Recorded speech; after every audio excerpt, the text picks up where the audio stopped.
کہ یہ جو دوسرا سوال یہ ہے کہ آیت الکرسی اور دعا جو ہے وہ فرضوں کے بعد مانگنا ضروری ہے یا سنتیں وغیرہ پڑھنے کے بعد انسان آیت الکرسی پڑھ لے اور دعا مانگ لے۔ اصل میں سوال کا تعلق اصل میں اس حدیث کے ساتھ ہے جس میں نبی اکرم صلی اللہ علیہ وسلم نے فرمایا، دو الگ الگ حدیثوں میں۔ ایک حدیث میں تو یہ ہے کہ جس شخص نے فرض نماز کے بعد آیت الکرسی پڑھی، یعنی جو پڑھتا ہے ہمیشہ، اس کے اور جنت کے درمیان صرف موت کا فاصلہ رہ جاتا ہے۔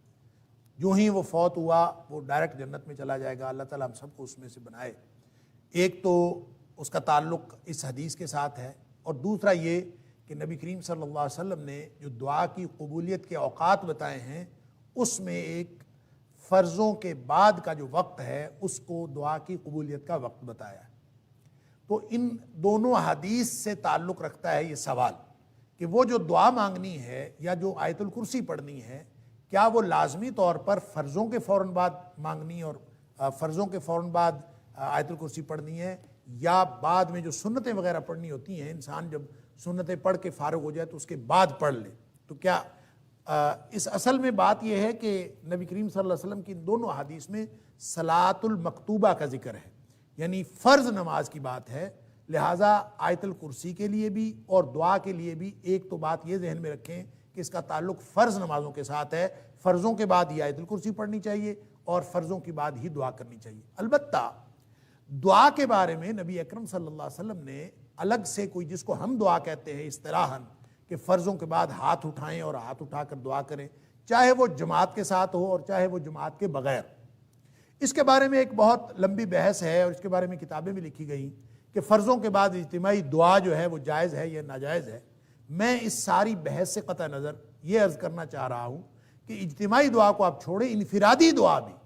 کہ نبی کریم صلی اللہ علیہ وسلم نے فرضوں کے بعد ہاتھ اٹھا کر دعا کی ہو اور مستقل آپ کا یہ طریقہ ہو کہ آپ ہاتھ اٹھا کر دعا کرتے تھے، ایسا کوئی طریقہ نبی کریم صلی اللہ علیہ وسلم نے ہمیں نہیں بتایا۔ نہ وہ اجتماعی دعا کے بعد ہے، اجتماعی نماز کے بعد ہے، نہ ہی وہ انفرادی نماز کے بعد۔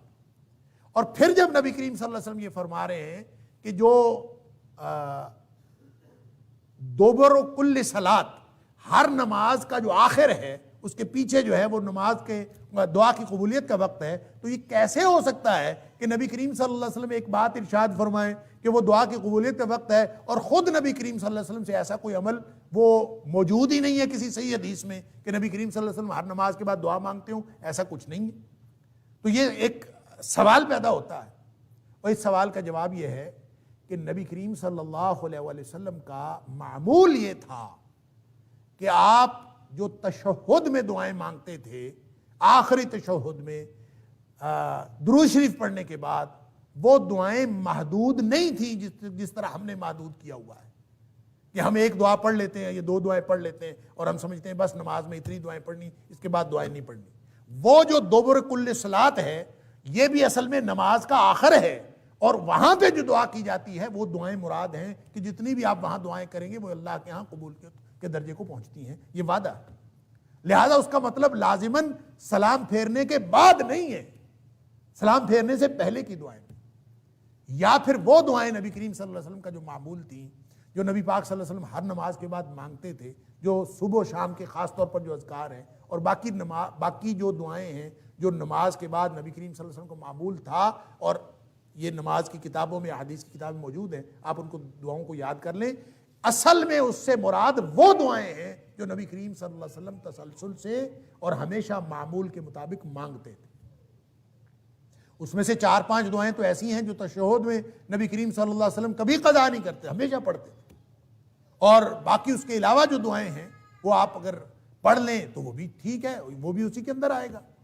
اور اگر آپ اس وقت دعائیں نہیں کرنا چاہتے، اس وقت 2-3 دعاؤں پہ اکتفا کرتے ہیں اور بعد میں دعا مانگنا چاہتے ہیں تو مانگ لیں۔ نبی کریم صلی اللہ علیہ وسلم کے فرمان کا مطلب بہرحال یہ ہے کہ فرض نماز کے بعد دعا کی قبولیت کا وقت ہے۔ آپ اگر اس میں سے کوئی طریقہ اپنا لیں، چاہے انفرادی طور پر آپ بیٹھ کے بغیر ہاتھ اٹھائے دعا کریں، وہ بھی درست ہوگا۔ اگر آپ ہاتھ اٹھا کے دعا کر لیں وہ بھی درست ہوگا۔ اگر آپ کبھی اجتماعی طور پر ہاتھ اٹھا لیں، کسی نے کہہ دیا کہ دعا کر لیں، تو اس میں بھی کوئی حرج نہیں ہے، کیونکہ ان میں سے کوئی بھی طریقہ نبی اکرم صلی اللہ علیہ وسلم نے خاص نہیں فرمایا۔ البتہ خاص معمول نبی کریم صلی اللہ علیہ وسلم کا وہی ہے جو عام معمول تھا، اس کو اپنانا ضروری ہے۔ اس کے علاوہ اگر کوئی شخص دعا کرنا چاہتا ہے وہ کسی بھی طرح دعا کبھی کر لے تو اس میں کوئی حرج نہیں ہے، لیکن اس کو نبی کریم صلی اللہ علیہ وسلم کا مسنون طریقہ سمجھ کے نہ کرے، اس لیے کہ سنت ثابت ہوتی ہے حدیث صحیح سے۔ حدیث صحیح نہ ہو اور صحیح حدیث سے نبی کریم صلی اللہ علیہ وسلم کا عمل ثابت نہ ہو تو اس سے سنت ثابت نہیں ہوتی۔ لہٰذا جو ہماری بہن نے سوال کیا ہے اس کا جواب یہ ہے کہ جو دعا مانگنی ہے وہ چاہے آپ تشہد میں مانگیں سلام پھیرنے سے پہلے، چاہے اس کے بعد مانگیں، اور چاہے آپ ہاتھ اٹھا کے مانگیں، چاہے ہاتھ اٹھائے بغیر مانگیں، لیکن بہرحال یہ جو دعا کی قبولیت کا وقت ہے یا آیت الکرسی پڑھنے کا وقت ہے، یہ فرضوں کے بعد کا ہے۔ جو قبولیت کا وقت بتایا گیا ہے یہ سنتوں کے بعد کا نہیں ہے۔ بہرحال دعا تو کسی بھی وقت مانگی جا سکتی ہے۔ اللہ تعالی ہم سب کو درست طرز عمل کی توفیق عطا فرمائے۔ واللہ اعلم بالصواب۔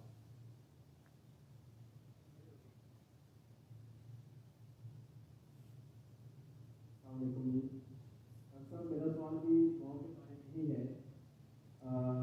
سب میں کہا جاتا ہے کہ سجدے میں انسان جو ہے وہ اللہ تعالیٰ کے سب سے زیادہ قریب ہوتا ہے، اور اگر ہم کیا نماز کے دوران ہم سجدے میں دعا مانگ سکتے ہیں، یا جو مضمون دعائیں عربی میں ہمیں سمجھائی گئی ہیں یا سکھائی گئی ہیں، کیا ہم وہ مانگ سکتے ہیں یا نہیں مانگ سکتے؟ دیکھیں بہت اچھا سوال ہے کہ سجدے میں نبی اکرم صلی اللہ علیہ وسلم نے فرمایا کہ اقرب ما یکون العبد من ربہ وہو ساجد، کہ انسان جب سجدے کی حالت میں ہوتا ہے تو اللہ کے سب سے زیادہ قریب قربت کی حالت میں ہوتا ہے۔ فَأَكْثِرُوا فِيهِ الدُّعَاء، نبی کریم صلی اللہ علیہ وسلم کا فرمان ہے کہ اس وقت دعائیں کیا کرو۔ اب اس کا مطلب کیا ہے، کون کون سی دعائیں کرنی ہیں؟ کیا انسان ان سجدے کی مسنون دعاؤں کے علاوہ جو نبی کریم صلی اللہ علیہ وسلم سے ثابت ہے اور دعائیں بھی کر سکتا ہے کہ نہیں کر سکتا؟ اور پھر اس کے ساتھ اٹیچڈ ایک اور سوال بھی ہے کہ کیا انسان اپنی زبان میں دعا کر سکتا ہے کہ نہیں کر سکتا؟ اس کے لیے بہرحال ایک موقف تو یہ ہے اور بہت ہی ریئر ہے کہ انسان جتنی مرضی دعائیں کرے، اور فرضوں میں بھی نفلوں میں بھی جس نماز میں بھی جتنی مرضی دعائیں سجدے میں کرنا چاہے۔ فَأَكْثِرُوا فِيهِ الدُّعَاء کا منشا اور مطلب بعض لوگوں نے یہی سمجھا ہے، جو اگرچہ بہت ہی کم لوگ ہیں جو یہ کہتے ہیں کہ اس میں اپنی زبان میں بھی کوئی شخص دعا مانگنا چاہے تو مانگ سکتا ہے، لیکن یہ بات صلو کما رأیتمونی اصلی، نبی کریم صلی اللہ علیہ وسلم کا یہ جو فرمان ہے کہ نماز اس طرح پڑھو جس طرح مجھے پڑھتا ہوا دیکھتے ہو، یہ اس فرمان اقدس کے خلاف ہے۔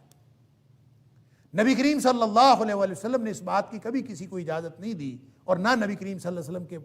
آپ کی موجودگی میں، آپ کی حیات طیبہ میں کسی نے کبھی ایک بھی بات کہیں کسی سے ثابت ہے کہ اس نے فرضوں میں یا ایون نفلوں میں اس نے اپنی زبان میں، کیونکہ نبی کریم صلی اللہ علیہ وسلم کے پاس مختلف زبان میں بولنے والے لوگ تھے، ان سب کو بھی عربی میں نماز پڑھنے کا حکم تھا۔ اس لیے تقاضا یہی ہے نبی کریم صلی اللہ علیہ وسلم کے فرمان کا کہ دعائیں وہی کی جائیں جو نبی کریم صلی اللہ علیہ وسلم نے کی۔ لہٰذا اس میں مختلف جو لوگوں کے موقف ہیں، اگرچہ میں نے عرض کیا کہ لوگ تو اس بات کے بھی قائل ہیں کہ نماز کوئی چھوئی موئی نہیں ہے۔ میں ایک عالم کی بات سن رہا تھا، اس نے کہا کہ نماز کوئی چھوئی موئی نہیں ہے کہ بس ایسے ہی پڑھنی ہے جیسے نبی کریم صلی اللہ علیہ وسلم پڑھی، جیسے مرضی پڑھیں اس میں جتنی مرضی دعائیں کریں۔ یہ بات درست نہیں ہے، اس لیے کہ صلو کما رأیتمونی اصلی ایگزیکٹ وہ عمل ہوگا، وگرنہ تو پھر صلو صلاۃ کے معنی تو 22 معنی لغت کے اندر آتے ہیں۔ آپ کسی چیز کو بھی صلاۃ کہہ لیں، آپ کہیں کہ اس کا نام نماز میں۔ فَأَكْثِرُوا فِيهِ الدُّعَاء کا آپ منشا اس طرح پورا کر سکتے ہیں کہ آپ انہی دعاؤں کو بے شک بار بار پڑھتے رہیں، اور جتنی مرضی لمبی دعائیں کریں، لیکن وہی کریں جو نبی کریم صلی اللہ علیہ وسلم نے کی ہیں۔ ایک بات۔ دوسری بات یہ ہے کہ وہ دعائیں جو عربی زبان میں ہیں، قرآنی دعائیں ہیں یا دیگر مسنون دعائیں ہیں، وہ آپ فرضوں میں تو بالکل نہ پڑھیں۔ البتہ نوافل کے اندر اگر آپ پڑھنا چاہیں تو دیگر دعائیں جو قرآنی اور مسنون دعائیں ہیں وہ جتنی مرضی پڑھنا چاہیں وہ نوافل میں پڑھ سکتے ہیں۔ یہ میری رائے ہے، ضروری نہیں ہے کہ آپ اس کے اوپر عمل کریں، ہو سکتا ہے میری رائے بالکل غلط ہو۔ اور تیسری بات یہ ہے کہ اپنی زبان میں اگر کوئی بات کرنی ہو اللہ کے ساتھ سجدے کی حالت میں، تو اس کے لیے ضروری یہ ہے کہ آپ نماز میں نہ ہو۔ اگر نماز میں کریں گے تو نماز تو نبی کریم صلی اللہ علیہ وسلم کے طریقے کے مطابق پڑھنی پڑے۔ اگر آپ نے اپنی زبان میں اللہ سے باتیں کرنی ہے سجدے کی حالت میں تو ویسے سجدے میں چلے جائیں. آپ تہجد پڑھیں اور تہجد پڑھنے کے بعد سلام پھیرنے کے بعد آپ نے دعائیں کرنی ہیں دیگر اپنی زبان میں, آپ حالت سجدے میں چلے جائیں اور سجدے میں جا کے جتنی مرضی دعائیں کریں. اور وَهُوَ ساجدٌ,